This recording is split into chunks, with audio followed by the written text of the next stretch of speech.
Like any other art medium, we seldom remember video games for what they are, but rather how they make us feel. In many cases, nostalgia is the culprit, whether that means fond memories of messing with your friends in GTA Online or playing MW2 with your older brother.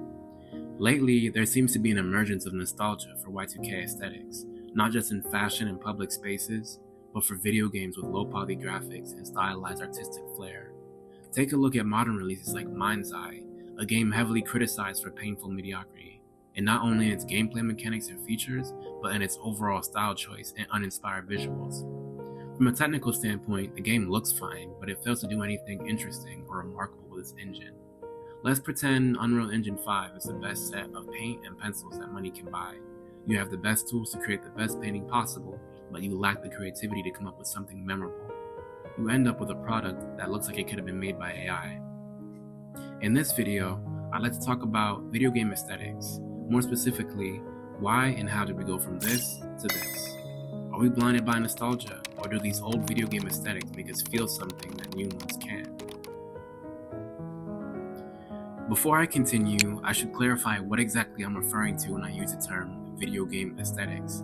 In my opinion, they aren't the same thing as graphics and have nothing to do with the graphical quality of a game in some cases. This means that a game can be a graphical marvel, yet have a boring and unappealing aesthetic. However, this also means that a game with photorealistic graphics can still be aesthetically pleasing, and vice versa, albeit it might take more creative and artistic choices from the developer side of things. Lastly, video game aesthetics go far beyond just what the game looks like when you play it. Music, sound design, user interfaces, HUDs, clothing, and vehicle options are all atmospheric pieces of a game that make the aesthetic something you not only see, but feel. With that out of the way, let's head back to the early 2000s and onward to see if we can answer the question, what happened to video game aesthetics? For the early 2000s, I like to talk about a game that I can't say I remember fondly because I don't remember it at all. 2001's Grand Theft Auto 3 is a game that was released before I was born. But between playing the definitive edition and seeing clips of the original on YouTube, I can say that there's something uniquely evocative about the way the game presents itself. The low poly graphics are oddly comforting, especially when I'm already so used to the overstimulating detail of modern games. The creepy weapon pickup sound that seems like it would be more fitting in a sci-fi game. Or even the way the imposing New York City architecture is depicted against a constant fog. It makes you feel like you're trapped in some sort of nihilistic snow globe that doesn't care if you live or die. It sounds depressing on paper, but the world draws you in because it lies somewhere in the middle of a spectrum, where you have realism on one end and surrealism on the other. With moving traffic and day and night cycles, the world is real enough to feel familiar, but strange enough to make you wonder. GTA 3 is an interesting case because, much like other titles that capture a similar aesthetic, it's hard to tell how much of the nostalgia factor stems from intentional artistic choices. Make no mistake, Rockstar Games is one of the best in the business and are responsible for some of my favorite games of all time, but I doubt they had future nostalgia in mind when making GTA 3. They knew they wanted to create an action crime game set in a fictional version of New York, but what about the low poly graphics? I'm sure if Rockstar could have had 2025 graphics and draw distance in 2001, they would have. And movies like 1999's The Matrix had already popularized a few early 2000 aesthetic staples, like black leather with touches of green and bleak cityscapes. This places GTA 3 right on time to capitalize on those trends. However, I can't help but think that Rockstar had something unique up their sleeves when crafting the masterpiece that is GTA 3 and its aesthetic atmosphere. I mentioned before that graphics can play a role in the overall aesthetic of a game, but they aren't everything. Low poly graphics can sometimes seem like a cheat code when it comes to crafting visually interesting games. Without the burden of trying to make their games look realistic, studios can opt for artistic design choices that don't rely so heavily on graphical fidelity. But what happens when the PlayStation 3 and Xbox 360s are out, and it's approaching 2010, and customers are expecting major graphical leaps in video games? How does a game maintain its integrity as an art medium with unique aesthetics, rather than a cookie-cutter interactive program that imitates real life? For me, 2012's Black Ops 2 is one of the best examples of a game that fully embraces photorealism, yet boasts an aesthetic that is appealing and unique. The game takes modern weapons and military gear and presents them as the developers imagined they would look in 2025, a near future take on the Call of Duty franchise. Subtlety goes a long way for Black Ops 2. Each weapon is only a slight upgrade from its modern counterpart. The multiplayer skins give off a sleek, utilitarian cool that really sells the atmosphere of a gritty near future. Everything in the game is cohesive as well, unlike a modern COD game where nothing makes any sense. No, this is when the developers were passionate about a time period aesthetic and stuck to it.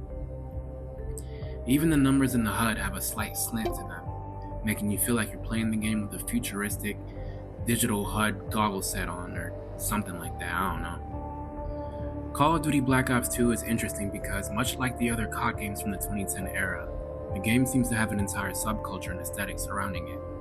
Lately, whenever I see an Xbox 360 controller, Mountain Dew, or Doritos logos, it automatically takes me back to the sniper battles on Nuketown with my friends. I remember the stupid emblems that people used to make in the emblem editor and how they used to include references to internet culture at the time. It makes me wonder what custom emblems would look like today if those features weren't stripped away from modern COD. There is no denying that the cultural impact that 2010's COD had was monumental. So much so that certain images give us the feeling that we've all had the same shared experience with these games.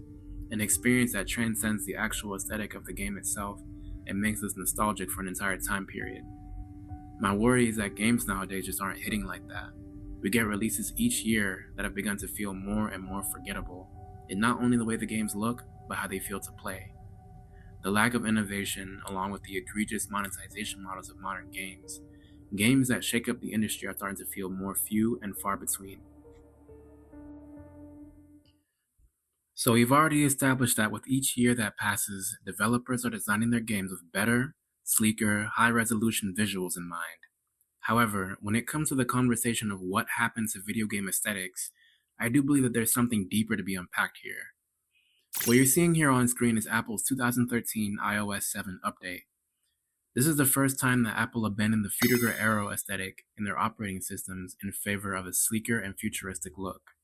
If you're unfamiliar with the Frutiger Arrow aesthetic, think of the Wii from 2006. Think of the home UI with its bubbly icons and splashes of aquatic whites and blues. Even the design of the console itself seemed heavily inspired by this aesthetic. So we know that since the 2010s, tech companies have been pushing products with sleeker and arguably more boring designs. Nothing was safe from this plague. Everything from user interfaces, company logos, public spaces to video games and their consoles were affected. Does this mean that the steep change in video game aesthetics stems not only from the developers, but from tech culture as a whole? Also, who wanted these changes? Did we as consumers want something new, or was it something that tech companies implied onto us and we quietly agreed? In my opinion, video games are one of the greatest art mediums of our time. They have the power to elicit strong emotions in players, all while being able to capture entire eras, subcultures, and memories and freeze them all in time. Big budget developers have the power to use the canvas that is a video game to create something truly unique and thought-provoking. It breaks my heart to see studios treat video games like an assembly line product that looks just as it did last year. No risks, no unique aesthetic to write home about. They all look the same. But what happens when we have a Ghost of Tsushima? A game that is photorealistic yet beautiful and unique to look at. A game that takes risks, like ditching the use of a traditional minimap in favor of a wind navigation system. It's small details like this that make beautiful photorealistic landscapes work in a game's favor, aesthetic-wise. This small detail really sold the idea that I was an otherworldly figure and symbol of hope guided by spirits sent to brutalize evil and reclaim the land. Or what about Elden Ring? Playing this game and taking in the sights of the lands between made me feel like I was a child. It's as if I had the imagination and perception of a toddler again, and the world was new once more. Spaces and architecture made little sense, and it inspired wonder in a way that no game has ever done before. All in all, times have obviously changed. I believe that the fun aesthetics of the early 2000s and up were a symbol of optimism for a rewarding future.